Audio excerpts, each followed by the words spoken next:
a lot of I did. Well, here, let's talk about good things that we like. yeah, So yeah. we mentioned one thing, like the fact that it's terrifying. She goes to sleep, all worried that That was done that's very actually well. that was done well. I did like their encounter with the alien, like when they're on that little ship. Danny McBride Tennessee is driving.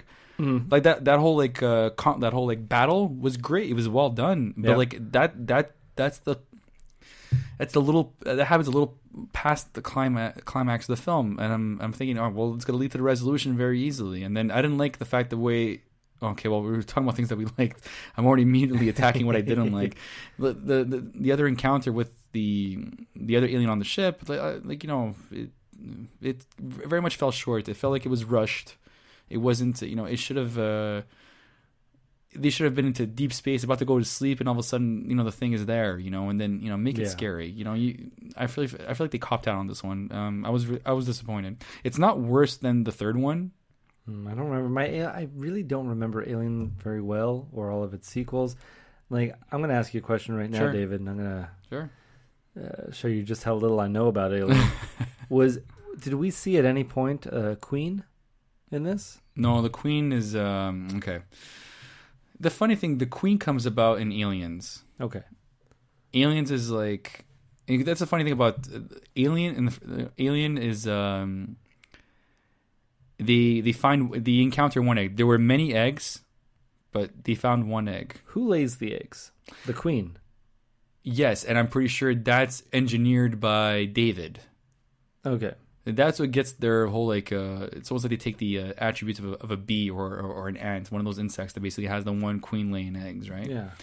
Um, Why do the aliens look so angry? Why are they always sneering? They're viruses, right? They're supposed to be like they're these atrocious things. They only live to kill. These are But that's they're what they super are. smart.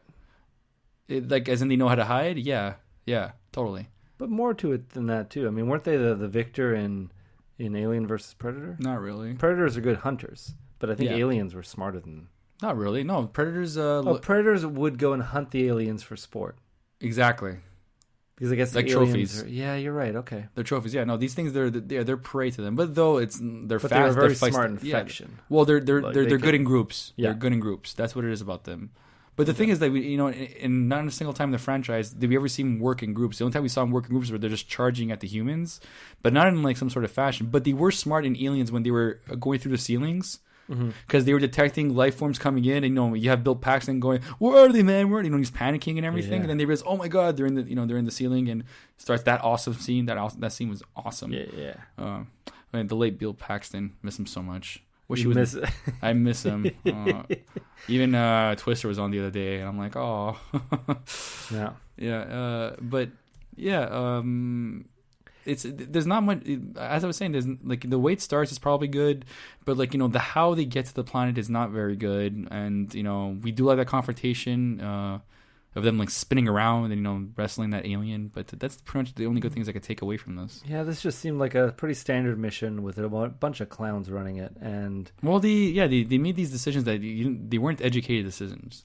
yeah, and it's just like, and then just shower scenes for the sake of having a There shower was one scene. shower scene, yeah. Yeah, but there was one shower scene. There was a scene where Having a tribute to Psycho, it would have been a good tribute to Psycho too. The whole like, ding, ding, ding. well, especially because David keeps calling, or Walter keeps calling the ship Mother. Just very like, You have the whole you have the whole Norman Bates complex. yeah. Hi, mother. It was just there were so many characters to keep track of, and that's fine because that's more deaths. But it's also they were all really stupid characters. Worse than the And- Friday 13 films. Yeah, but the thing is like Friday the 13th, fine, they're a bunch of stupid teenagers, but these people are scientists and engineers and people who need to be on this ship to repopulate a planet. Like they're supposed to be The argument- best and brightest. Yeah, the argument is that they don't know how to deal with an alien or a xenomorph in their case. An alien, storms, just The storm just is random, infections. but like it's like when you're at sea. It's the same thing. You can't stop the sea from hitting you. But you can have at least try to be rational about it. Well, Orm wasn't obviously. He said like, no, it's not random. You if you're at sea and like you're hoisting your sails and all of a sudden a big wave hits you, you can't prevent the big wave from hitting you. You could detect a storm it just coming. Took me out of it Yeah. how unbelievable a lot of these characters were. Yeah, the way you they know, yeah, reacted. Orm's character, I'm starting to come around to only that because he was a little more believable. Except you don't follow David down into the cellar He's like, I want to show you something. And you have the gun too. Yeah, like, it's right like, after it's perfectly safe. Like, you kill this alien in front of him that he specifically tells you not to. He gets very angry. You can see the emotion in him. And then all of a sudden you're trusting him. He's taking you down to the cellar to show you something. And the best part is that he's an android. Why should you have any contempt for an android? It's not human. What's the point? He looks very untrustworthy. And the fact that he watched his colleague, his crew member died. And like, why do you give him the option to give him a gunpoint and not just shoot him on the spot? Like, what's the point? He's useless. Like, that's a captain would shoot him. James Franco would have shot him. Yeah, I would like to see this movie with James Franco and just his lazy attitude towards everything. He would have just. You probably would have been more efficient. Yeah, you probably would have been more efficient. I think so. It's like, nah, guys, let's go back to sleep. We'll wake up on Order Guy 6. I was gonna say the thing is versus the very first Alien. Ridley Scott's Alien in 1970. Every single crew member you liked. Yeah, you felt empathy towards them, and there's nothing wrong with any of them. It was just the only one was who turned out to be the android later. Mm-hmm. Is the only character that was on you're on the fence with. Yeah. That was the only thing.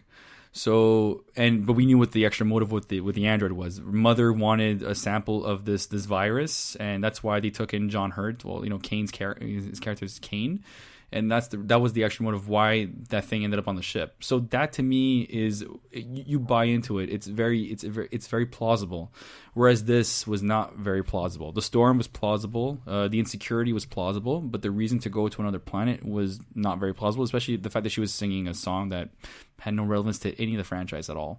I felt like that to me was where the first misstep of this movie was the lack of research that went into going to this other planet, and the fact that this captain, they said they wanted to check it out, but even at that, like, they already wanted to like build stuff on it as soon as they were on, right? Oh yeah, like Oram was just like, we can build houses here, a factory over here. It's like, let's check it out. Like, there aren't any animals, first of all. Someone planted wheat. There's questions. There's a lot of questions to be had here, and they shouldn't have ever even gone to it without approval from home base. I'm sure there's somebody on Earth. Can you think you could? Yeah, but like, they never have contact with home base. They kind of do. They kind of do. Actually, no, it's true. What am I saying? No, in Alien, they had Mother was not just the ship, but like, had orders from home. Yeah. So, but he's the second in command captain. So first of all, maybe if James Franco, the captain of the ship, his job is to get this ship from point A to point B. Right. So do that. Now he dies. You're the second in command captain, and you think you're going to take it upon yourself to change the mission completely. I know we've talked about this before. I'm just having a lot of trouble believing this, because if anything, your mission is even more point A to point B. You are just there as a figurehead. You're there the crew knows what they're doing. If you died, people would still know what to do. The fact that you're around doesn't change anything. Yeah, he bounced around ideas, but like, I could buy that being a character flaw. It is a character flaw. It's fine because he is a self-declared man of faith. He's going to make decisions, but the rest of the crew, knowing this, shouldn't. The rest of the crew he should be impeached. I agree with you, but I'm going to play devil's advocate here and say, well, everybody's insecure to get back into their pods, and when you have an insecure captain, and you have everybody else is insecure, and he kind of wants to win them over, that's what leads to them going to this planet, which is a mistake. Fine. We buy into that a little bit, but it's just what I don't buy is. It's before that. It's that transmission. The thing that led him there, to me, is the thing that leads me to like, well, where did this come from? It made no sense. Yeah, I found that very weak too, but mainly because I don't understand why it was even being transmitted. I was looking. After the film, I was looking up on Google, like, what is the connection with Prometheus and John Denver? Because I thought it was if it came from that, it had to be from that. I remember Prometheus pretty well, but if it was a little detail about John Denver or something, I looked it up, and there was no connection. People kept talking about the trailer. It was just in the trailer, and that you saw Shaw, like, sort of who they saw was Shaw singing it. And how does that end up being a transmission? I have no idea. But you said it before that maybe Dave was sending him out to get life into the planet, but I don't see That's why. The only thing. John Denver died in a plane crash.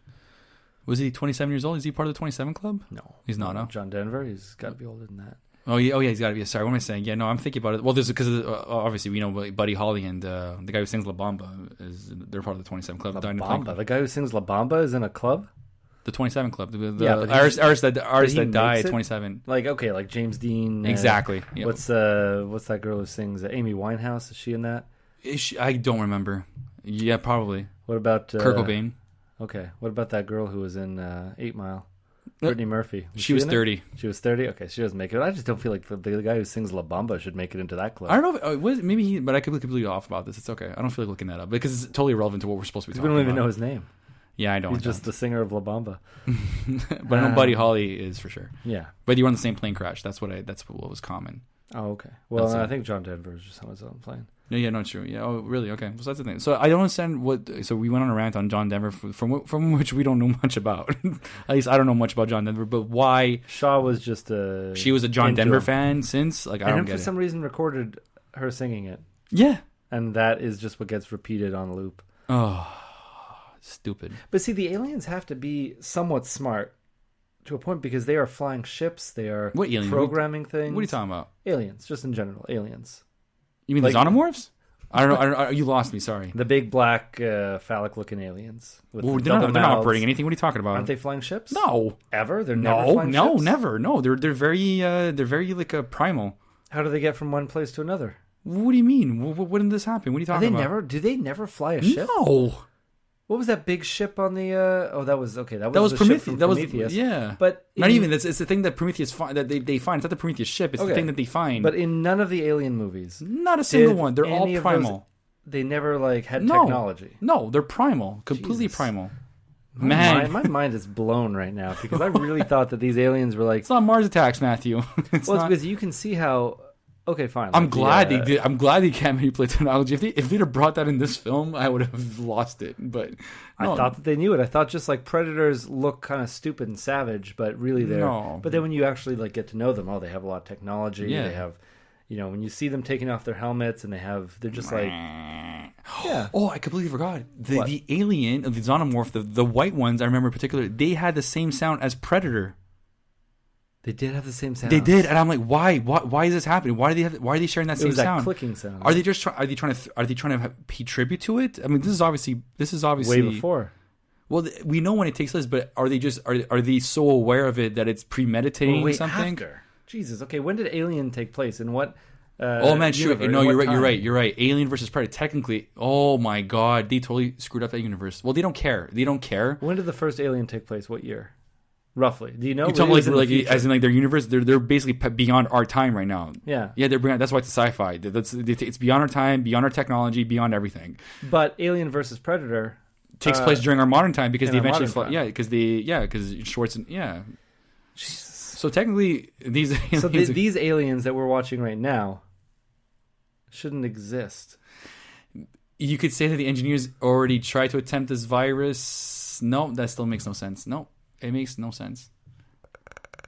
Oh, you could do it! Oh my god! Was that the sound? Yeah, it was great. I love that sound. Do that sound.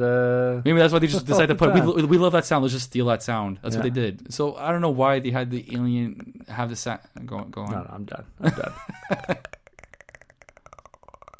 Oh, so much for that. You're done. Yep. Anyways, no. I don't know why they gave the Predator sound to the alien. I guess obviously this is obviously done on purpose, but why? It is so much more confusing bringing predators into this situation. Yeah, I mean, you might for me. So I shouldn't have. I should not have brought predators in. I should be thinking of this movie as a single movie. Oh, you think about being in Ridley Scott's position? No, my position. Matthew's your position. Trying to understand what happened in this movie. They referred to Predator. They used the same sound. They did it themselves. So it's not just you. So you bringing it up. No, it made me think of Predator when I heard them. Okay, I just want to forget all his other movies. It's not hard because I don't have a great grasp on them. I think we should just review Alien. Because you and I should rewatch all of the Aliens and really we could totally review Alien on the show for sure. Because you and I get into this heat. It gets heated between us when we talk about sci-fi and horror, and where does it steer towards more? And unfortunately, this doesn't meet our criteria as a horror film at all. This film at all. So if we decide to, I think down the line we should review Alien and Aliens, because I feel like Aliens, as much as it is an action adventure, there is very much big horror elements to that film. So yeah, I think that'll be our upcoming casting. So for those who are listening, stay tuned for that, because we'll definitely talk about that. And there's nothing but, we know already, there's nothing but good things for these films. Yeah. So is it Are we pretty much wrapping it up then? Is there anything else you want to talk about? I think I've exhausted. I keep saying exhausted all the time. Every show, I'm like, I've exhausted everything I've wanted to say about this film. You've exhausted the use of that word. Let's talk about, like, if there's only we want to mention. Has there been good films that we've watched that we like? We said Get Out was a great film. We said Split that we reviewed this year. Okay, so we are done talking about